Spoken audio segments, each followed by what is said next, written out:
하나님의 은혜가 새로 시작된 한 주간 여러분의 삶에 넘치기를 주님의 이름으로 축복합니다. 교회에 코로나 걸리신 분들이 조금 늘었습니다. 여러분께서 관심 가져주시고 기도해 주시기를 부탁드리겠습니다. 오늘 우리가 읽은 본문은 예수님이 12제자를 부르시는 장면입니다. 예수님이 12제자를 부르신다는 것은 구약 이스라엘 12지파를 세웠던 것처럼 이제 12제자를 불러서 이 신약의 교회를 이끌어 가시는 아주 상징적인 상황을 맞이했다는 것입니다. 예수님이 12제자를 부르시고 세우시는 일들을 행하시기 전에 12절은 이렇게 말하고 있는 것이죠. 이때에 예수께서 기도하시러 산으로 가사 밤이 새도록 하나님께 기도하셨다라고 말하고 있습니다. 제가 한 달 전에도 기도에 관한 설교를 드렸는데요, 기억하시리라 믿습니다. 우리 예수님은 기도하시는 분이셨죠. 공생애를 시작하시며 기도하셨고, 예수님은 새벽 미명에도 기도하셨고, 예수님은 나사로를 살리기 전에도 기도하시고, 오병이어를 기적을 행하실 때도 기도하시고, 행하신 이후에도 기도하셨습니다. 그리고 겟세마네 동산에서 십자가 지시기 전날 밤에는 땀이 땅에 떨어지는 핏방울처럼 되도록 기도하셨습니다. 그리고 십자가에서도 아버지여 내 영혼을 아버지 손에 부탁한다고 기도하시며 그 모든 공생애를 마치시는 기도하시는 분이셨습니다. 그런데요, 여러분, 예수님이 40일 금식 기도하시는 것 외에 예수님이 본문에서 이 예수님의 공생애 중에 가장 오래 기도하셨다고 기록된 것이 오늘 본문입니다. 예수님 얼마나 기도하셨습니까? 밤새도록 기도하셨습니다. 예수님은 밤새도록 기도하시고 12명의 제자를 세우시는 것을 우리는 성경을 통해 보게 된다는 것입니다. 예수님은 중요한 문제를 앞에 두셨던 것이죠. 중요한 12명을 세우는 그 일들을 행하시기 전에 밤새도록 기도하시고 나신 이후에 그 일을 행하셨다는 것을 성경은 우리에게 보여주고 있는 것입니다. 사랑하는 성도 여러분, 예수님의 삶은 우리의 모범입니다. 그렇죠? 우리의 인생 속에 중요한 문제를 앞에 두고 있으시는 성도님들이 있습니까? 기도하심으로 결정하시는 저와 여러분이 되시기를 주님의 이름으로 축복합니다. 중요한 문제를 앞에 두고 있을 때 우리가 해야 되는 가장 중요한 일은 기도하는 것입니다. 왜냐하면 하나님이 우리의 인생을 이끄시는 분이시라는 것을 믿기 때문입니다. 하나님이 여러분의 인생을 이끄신다는 것을 믿으십니까? 믿으시나요? 그렇다면 여러분이 인생의 가장 중요한 문제를 앞에 두고 있다면 반드시 기도하셔야 합니다. 하나님께서 우리를 이끄시고 말씀하시는 분이라는 것을 믿으신다면 우리가 해야 되는 가장 중요한 일은 기도하는 것입니다. 그래서 종교개혁자 마틴 루터는 이렇게 말했다고 합니다. 내가 아침에 2시간 기도하지 않으면 그날은 마귀가 계속 승리한다. 나는 할 일이 너무 많기 때문에 매일 3시간을 기도하지 않으면 그 일들을 감당할 수 없다. 이렇게 말했다고 하죠. 2시간 기도 안 하면 마귀가 이기고 나는 할 일이 너무 많기 때문에 매일 3시간을 기도로 보냈다. 이렇게 루터는 말하며 기도의 중요성에 대하여 말하고 있습니다. 여러분, 시키는 대로 하는 사람은 사실 의지를 결정할 것도 없고 그냥 시키는 대로 하면 됩니다. 하지만 세상에서 중요한 일을 맡고 있으신 분들, 그리고 매 순간 결정해야 되는 삶에 놓여 있는 분들이 있다면 그분들은 반드시 기도하셔야 합니다. 여러분, 인생은 속도가 아니라 방향이라고 말하지 않습니까? 결정은 우리의 방향을 결정하는 것입니다. 내가 이 일을 할 것인가 말 것인가, 사업을 하시는 분들은 내가 여기에 투자를 할 것인가 말 것인가를 결정할 때 그 한 번의 결정은 엄청난 손해를 가져올 수도 있고 엄청난 현명하여 좋은 이익을 남길 수도 있습니다. 그 선택을 앞에 놓고 있다면 우리가 해야 되는 일들은 서두를 것이 아니라 기도함으로 방향을 잘 잡아가는 것입니다. 그러므로 중요한 일을 앞에 놓으셨다면 반드시 기도해야 된다는 것을 예수님은 우리에게 가르쳐주고 있다는 것을 잊지 마시고, 저는 우리 하평교회가 중요한 문제를 앞에 놓고 있다고 우리가 확신합니다. 그래서 우리가 광고판에도 붙어 있지 않습니까? 공동회를 위해서 매일 한 번씩 기도하자고 당회장 목사님께서 말씀하셨는데요, 여러분, 매일매일 기도하심으로 이 중요한 결정들을 지혜롭게 행하시는, 선하게 행하시는 저와 여러분이 되시기를 주님의 이름으로 축복합니다. 저와 여러분이 해야 되는 일이 기도입니다. 그런데 우리가 오늘 이 본문에 보면 예수님의 기도에 관하여 사실 우리말 성경에는 이렇게 읽혀지고 있습니다. 예수님이 산으로 가사 밤이 새도록 하나님께 기도하셨다 이렇게 말하면서 하나님을 향하여 기도했다라는 것에 초점이 맞춰져 있는 것 같지만 이 헬라어 원어는 사실 이 표현이 아닙니다. 헬라어 성경에 딱 한 번 이 하나님께 기도했다는 표현이 어떻게 표현되냐 하면 하나님의 기도로 이렇게 표현되어 있습니다. 쉽게 말하면 하나님의 기도로 기도하셨다는 것입니다. 예수님이 하나님을 향하여 기도했다는 기도의 대상에 초점이 맞춰져 있는 게 아니라 하나님의 뜻을 묻는 기도로 기도하셨다는 것이죠. 딱 여기에만 기록되고 있는 표현입니다.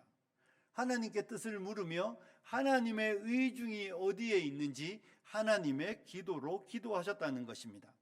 여러분, 기도는 하나님을 향하여 하는 건 당연한 것이지 않습니까? 그런데 더 중요한 건 하나님의 기도로 기도하는 것입니다.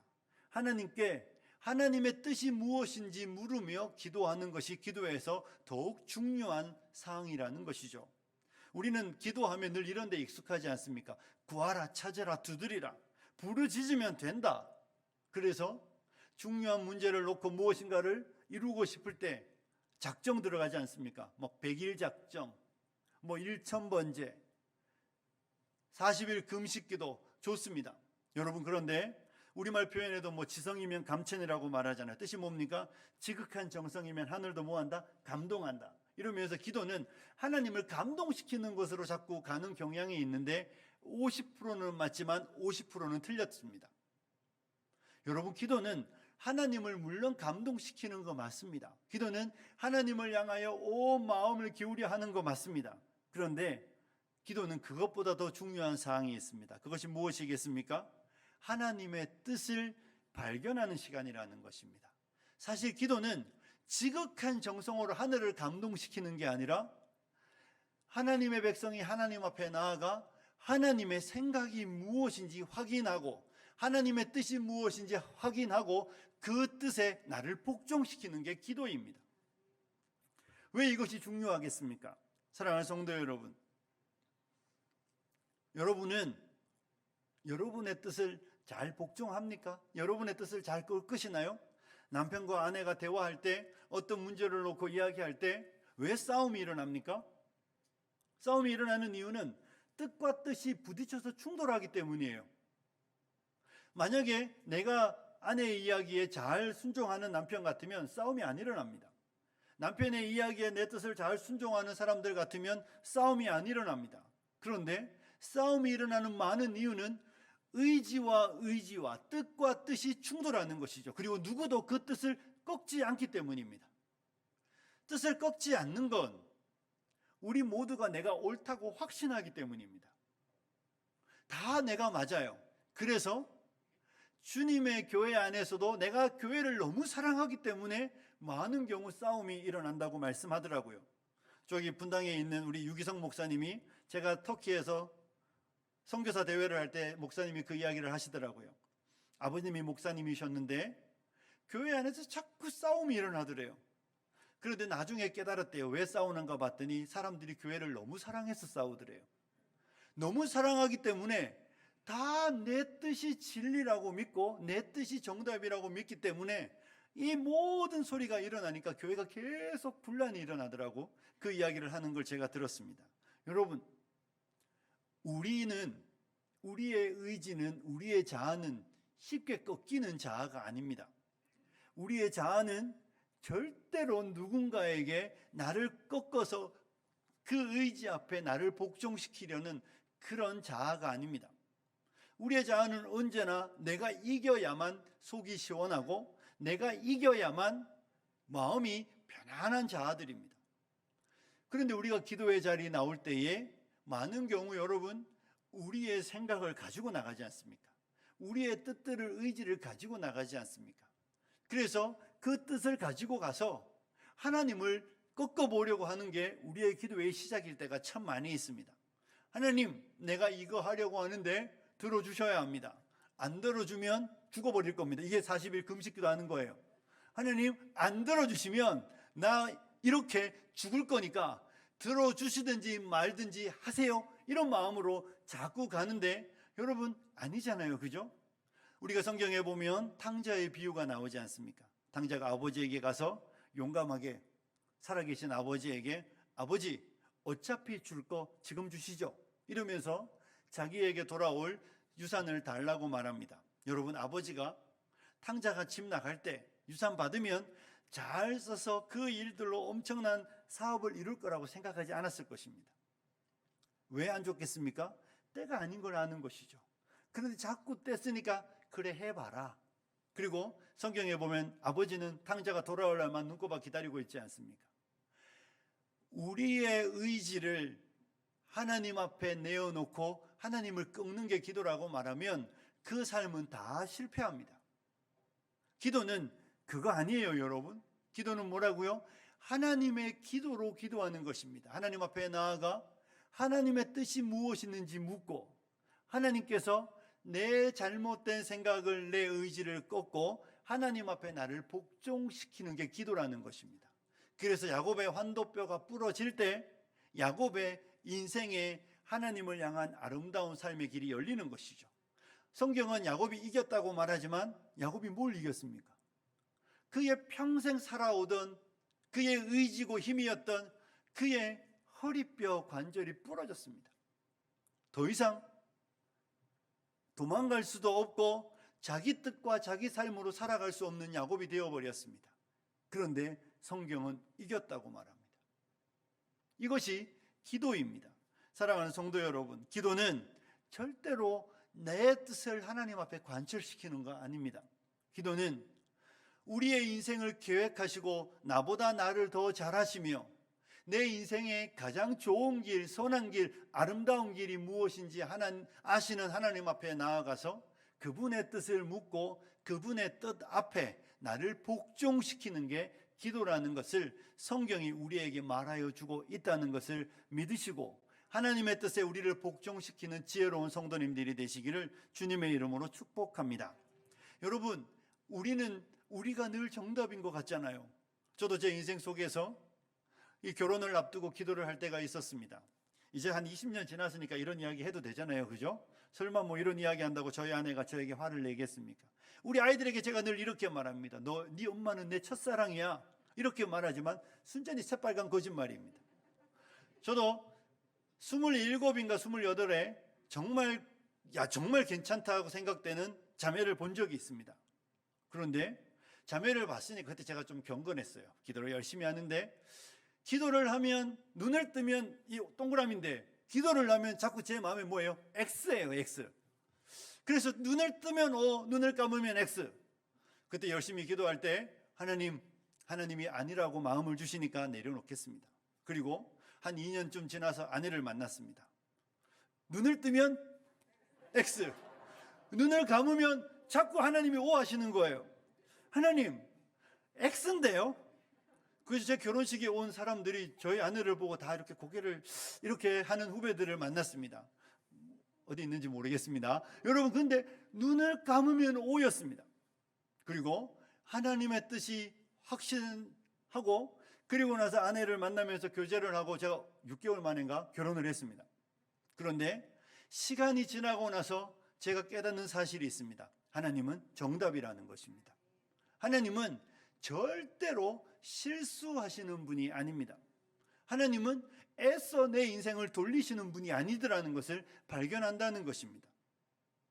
하나님 앞에 나아가면 하나님은 가르쳐 주십니다. 얼마나 정확하게 가르쳐 주시는지 모릅니다. 그런데 그 하나님의 진리를, 하나님이 우리에게 주시는 답들을 우리가 잘 안 받는다는 게 문제입니다. 계속해서 이렇게 말하는 거예요. 하나님 아니라니까요. 하나님 아닙니다. 이번에는 제가 맞는 것 같아요. 이번에는 하나님이 틀리셨어요. 우리는 자꾸 이렇게 말하고 하나님의 응답이 X였음에도 불구하고 우리는 갈 데가 참 많이 있습니다. 그리고 시간이 지나고 나면 깨닫게 되죠. 하나님이 정답이셨다. 사랑하는 성도 여러분, 예수님이 우리에게 뭘 가르쳐 주고 있습니까? 하나님께 기도하셨다. 하나님의 기도로 기도하셨기 때문에 우리 예수님은 승리하는 삶을 사셨습니다. 그러므로 저와 여러분도 하나님의 기도로 기도하셔서 승리하시는 성도님들이 되시기를 주님의 이름으로 축복합니다. 오늘 본문에 예수님께서 기도하시러 어디로 가셨다고 말하고 있습니까? 산으로 가셨다라고 말하고 있습니다. 여러분, 아주 의도된 표현입니다. 예수님은 사람들이 거하는 평지, 17절을 한번 보십시오. 예수께서 그들과 함께 내려오사 어디에 서시죠? 평지에 서셨다고 말할 때에 예수님의 사역이 일어나는 현장은 평지입니다. 사람들이 살고 있고 사람들이 활동하고 사람들이 모여있는 그 평지였지만 예수님은 기도하실 때에는 의도적으로 산으로 가셔서 평지가 아닌 사람이 없는 곳에 당신을 세우셨다라고 누가는 아주 의도적으로 이 산이라는 표현을 써주고 있는 것이죠. 우리 하남 성도님들은 하남에 무슨 산 있습니까? 검단산 있잖아요, 그죠? 여러분 거기 산이 있는데 거기 잘 안 간다니까요. 우리 박지용 목사님은 검단산을 오른 적이 거의 없다고 말씀하시더라고요. 집 앞이 산인데. 여러분 근데 산으로 가려면 뭘 해야 됩니까? 내 삶의 자리를 떠나야 해요. 내가 살아가던 그 삶의 자리를 떠나야 산으로 갈 수 있습니다. 그런데 그 떠나는 일들이 사실은 쉬운 일들은 아니죠. 할 일이 너무 많고 바쁘고 분주하기 때문에 산으로 가는 일들을 하려면 뜻을 정하고 작정해야 갈 수 있습니다. 그런데 예수님은 뭐 하고 있습니까? 산으로 가시는 것이죠. 그런데 이 분리, 산으로 예수님이 당신을 분리시키는 것이 평지에서 예수님의 사역이 능력 있게 행해질 수 있는 동기가 되고 원인이 되었습니다. 우리 예수님이 산에서 기도하시며 하나님의 능력을 공급받으셨기 때문에 평지에서 예수님은 남다르게 사역에 성공하셨던 것을 성경은 우리에게 가르쳐주고 있다는 것입니다. 여러분, 세상에서 일 잘하는 사람들의 특징이 무엇인 줄 아십니까? 낮에 열심히 힘있게 일하는 사람들의 특징은 잠을 잘 자는 사람입니다. 사실은 잘 쉬는 사람이 일을 잘합니다. 쉬는 시간을 줬는데 안 쉬고 계속 핸드폰하고 쓸데없는 짓 하면 꼭 일을 시작하면 뭐합니까? 졸아요. 아니 쉬라고 준 시간에 안 쉬니까 일할 시간에 일을 못하는 게 세상의 방법 아닙니까? 그래서 요즘에 뭐 대선 후보들 보니까 주 4일 근무도 이야기하고 주 4.5일도 이야기하던데, 그렇게 이야기하는 이유는 4.5일만 일해도 충분히 쉬면 일할 수 있는 능률을 발휘할 수 있는 게 사람이기 때문에 그런 공약들이 나오는 것 같습니다. 여러분, 다음 날 합리적으로 효과적으로 선택하려면 지난 밤을 잘 보내야 합니다. 그래야 머리가 맑아지고 맑은 정신으로 아름다운 선택, 가장 효과적인 선택을 할 수 있는 것이죠. 그리고 사업하시는 분들은 잠을 잘 주무셔야 합니다. 이게 변하지 않는 진리입니다. 그런데 우리의 영적인 성공을 하려면, 우리의 이 땅의 삶에서 영적인 삶에서 승리하려면 우리가 해야 되는 것은 무엇입니까? 영적인 쉼을 충분히 가지셔야 한다는 것입니다. 이 산으로 나를 분리시키는 데 성공하지 못하는 사람은 평지에서 효과적인 사역을 할 수 없습니다. 발전소를 어디다 짓습니까? 댐을 만들고 수차가 이 간격이 많이 나는데 발전소를 짓습니다. 왜냐하면 많은 물, 효과적인 에너지를 생산하기 위하여서는 이 차이가 필요하기 때문에 그렇습니다. 개천에다 아무리 발전소 지어도 터빈을 못 돌립니다. 하지만 댐을 짓고 댐의 수문이 높으면 높을수록 더 많은 에너지가 생산되는 거 여러분 잘 아시잖아요. 이 기도가 똑같이 이와 같은 것입니다. 사람들이 볼 때는 열심히 사역하면 사역이 잘 될 것 같고 열심히 살면 될 것 같지만 그렇지 않습니다. 우리가 우리의 기도의 동산에 우리를 분리시켜야만, 그 동산에서 하나님의 그 능력을 힘입어야만 이 땅의 삶에서 승리할 수 있다는 것이 변하지 않는 진리입니다. 가끔 이런 상담을 많이 받습니다. 요즘에 한국교회에서 제일 많이 상담받는 내용 중에 하나는 가정의 문제입니다. 부부의 문제가 가장 많은 상담의 주제입니다. 목사님, 남편을 사랑하고 싶은데 너무 안 됩니다. 이해하고 싶어도 이해가 안 됩니다. 남편도 똑같은 이야기를 합니다. 목사님, 우리 아내가 너무 힘들어서 도저히 못 살 것 같습니다. 아내를 사랑하고 싶고 이해하고 싶은데 안 됩니다. 이렇게 늘 상담을 합니다. 이렇게 늘 상담을 하면서 만나러 오고 목사님도 만나고 뭐 장로님도 만나고 권사님도 만나고 집사님도 만나는데 기도는 안 해요. 참으로 놀랍게 가정에 어려움이 있는데 기도하지 않는 사람들을 너무 많이 만납니다. 여러분, 그런데 기도하지 않는데 어떻게 그 가정의 문제가 해결될 수 있겠습니까? 기도하지 않으면 그 남편을 감당할 능력이 우리 안에 없습니다. 기도하지 않는데 그 가시 같은 이웃을 받아낼 능력이 우리 안에 주어지겠습니까? 그 사람은 어제도 그랬고 작년에도 그랬고 앞으로도 그럴 사람인데 그 사람을 받아내기 위해서 필요한 건 나에게 실력이 있어야 합니다. 내게 실력이 있으면 문제는 문제가 아닌 것이죠. 문제를 문제라고 말하는 이유는 문제를 풀 능력이 내 안에 없기 때문인 것입니다. 이 능력은 우리 안에는 없습니다. 우리의 힘으로 누구를 사랑하는 게 가능합니까? 우리의 힘으로 누구를, 성경이 우리에게 이렇게 말하잖아요. 내 이웃을 뭐처럼 사랑하라고요? 내 몸처럼. 가능한 이야기입니까? 내 이웃을 내 몸처럼 사랑하는 건 우리 안에서 도저히 일어날 수 없는 일입니다. 내 남편을 내 몸처럼 사랑하는 일들이 우리의 힘과 우리의 능력으로 됩니까? 우리의 가시 같은 이웃들, 직장에서 나를 그렇게 힘들게 하는 그 사람을 내 가슴으로 안고 그를 내 몸처럼 사랑하는 일들은 우리 안에서는 절대로 감당할 능력이 없습니다. 그런 능력을 가진 사람은 없습니다. 그런데 성경은 우리에게 그렇게 말하잖아요. 내 이웃을 내 몸처럼 사랑하라고. 어떻게 그게 가능합니까? 그게 가능한 유일한 길이 우리가 기도의 동산에서 머물러야만 그 삶의 자리에서 그 사람을 사랑할 수 있게 된다는 것입니다. 여러분이 기도의 동산에서, 기도의 골방에서 하나님의 능력을 덧입고 힘입어야, 기도의 골방에서 우리를 사랑하시는 그 하나님의 그 충만한 사랑을 받아야만 그 사랑이 내 안에 넘치도록 주어질 그때에 그 가시 같은 이웃을 향하여 여유를 가지고 사랑할 수 있게 되는 것이죠. 에너지가 있어야 가능하지 않습니까? 에너지가 없는데 어떻게, 힘이 없는데 어떻게 사랑하겠습니까? 아니, 땅을 파고 싶어도 내가 팔 힘이 없는데 어떻게 땅을 팝니까?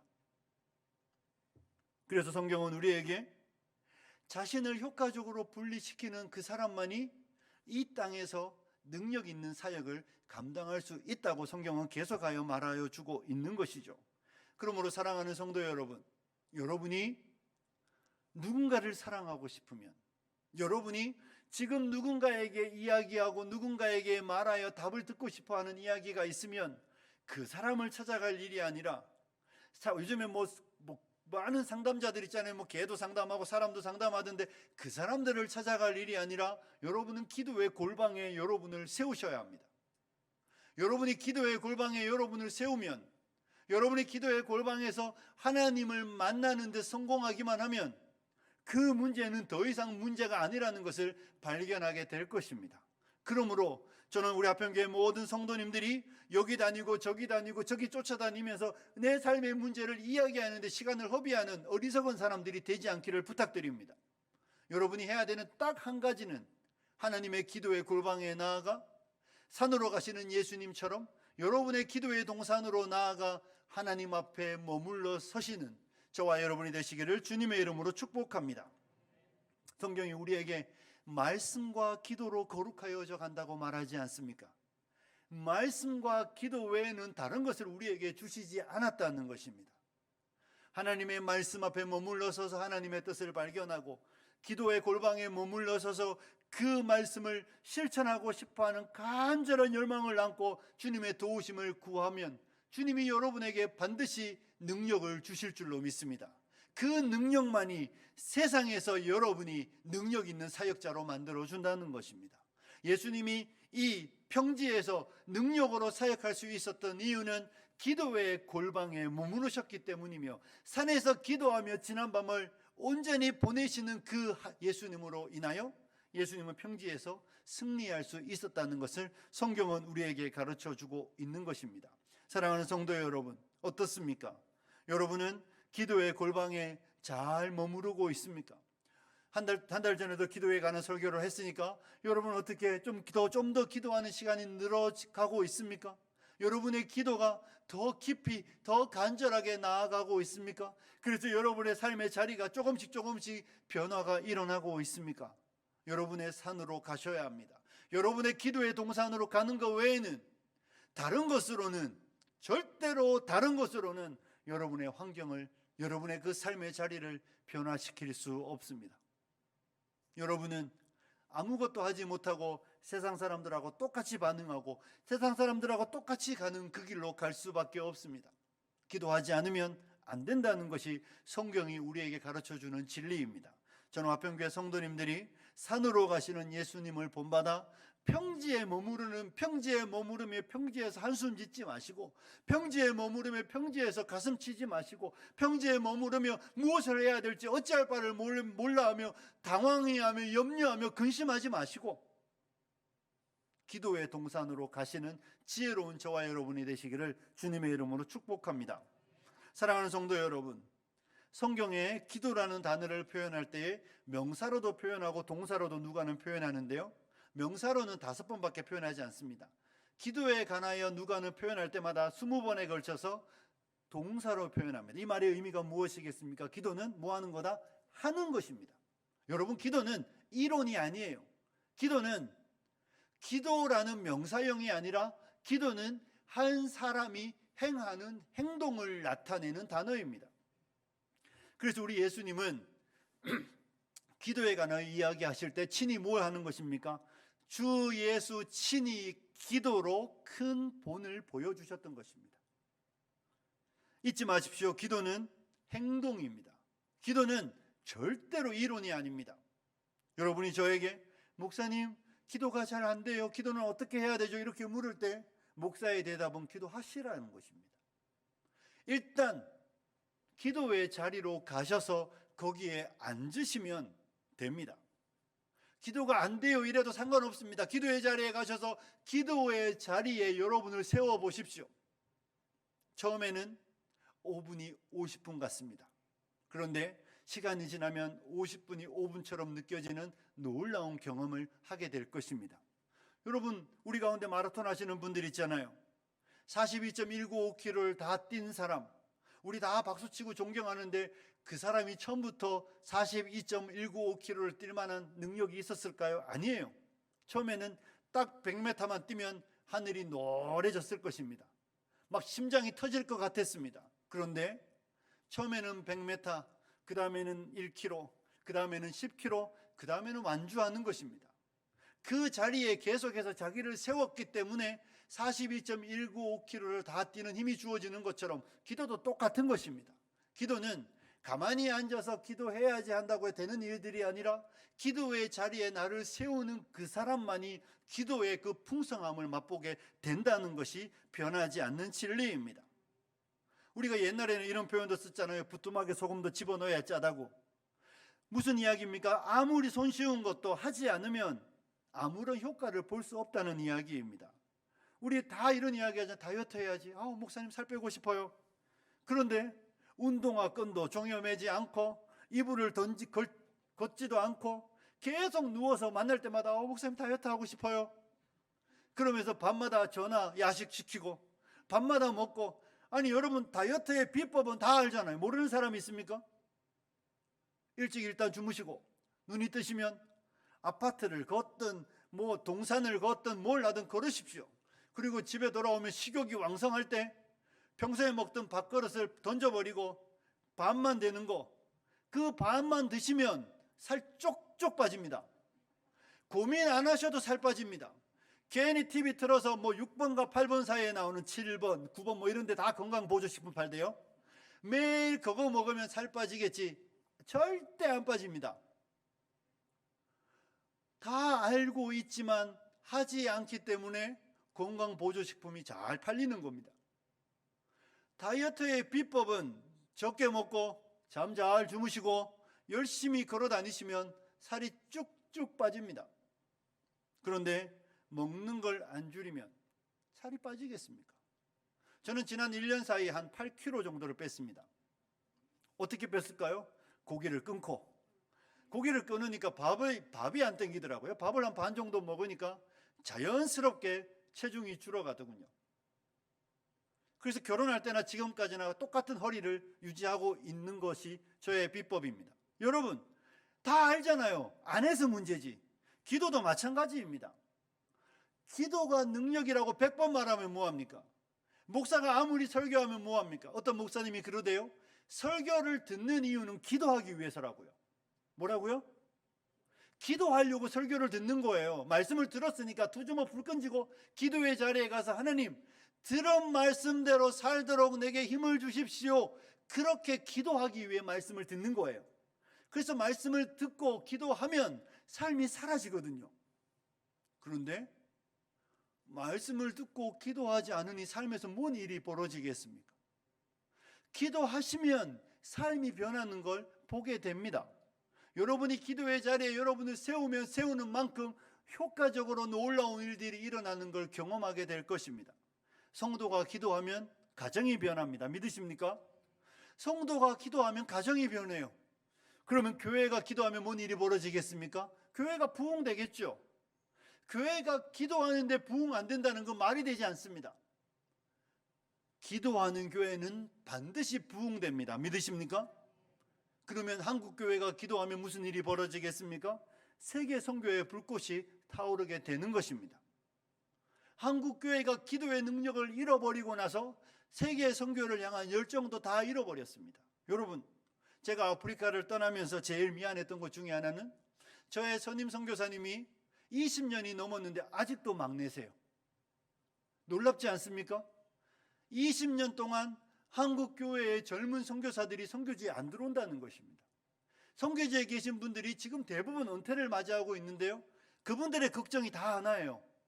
아니, 이 사역지를 한국 교회 성도들이 헌금하여 정말로 없는 거 아껴 쓰고 아껴 써서 선교지로 보내서 선교지를 개척했는데 아직까지 현지인에게 넘겨주기에는 부족해서 후임을 찾는데 후임이 안 들어온다는 것입니다. 이게 모든 선교지, 세계 모든 곳에서 선교지에서 일어나고 있는 공통의 현상입니다. 왜 그럴까요? 교회가 기도의 능력을 잃어버리면서 선교를 향하여 열정 있게 우리 젊은 선교의 헌신자들이 나타나지 않는 것입니다. 사랑하는 성도 여러분, 말씀을 마무리하겠습니다. 오늘 주님은 우리에게 12명의 제자를 세우시면서 주님이 행하신 가장 중요한 일들을 행하시는 것을 보여주고 있습니다. 가장 중요한 문제를 앞에 두고 있습니까? 기도하시는 여러분들이 되시기를 주님의 이름으로 축복합니다. 여러분, 예수님은 하나님의 기도로 기도하셨다는 것을 잊어버리지 마십시오. 우리의 뜻을 관철시키는 게 아니라 하나님의 뜻을 확인하고 그 하나님의 뜻에 나를 복종시키는 게 기도라는 것을 잊지 않으시기를 부탁드립니다. 여러분이 이 평지에서, 여러분의 삶의 자리에서, 가정에서, 직장에서, 이웃들 속에서 그리스도인으로 아름답게 효과적으로 사역하기를 원하신다면 여러분의 기도의 동산으로 부지런히 가셔서 기도의 골방에서 여러분의 기도의 분량만 채우십시오. 그러면 반드시 여러분의 삶에는 놀라운 변화가 일어나는 것을 경험하게 될 것입니다. 저는 아평교회 온 성도님들이 말로 기도하는 것이 아니라 무릎으로 기도하셔서 승리하시는 저와 여러분이 되시기를 주님의 이름으로 축복합니다. 기도하겠습니다.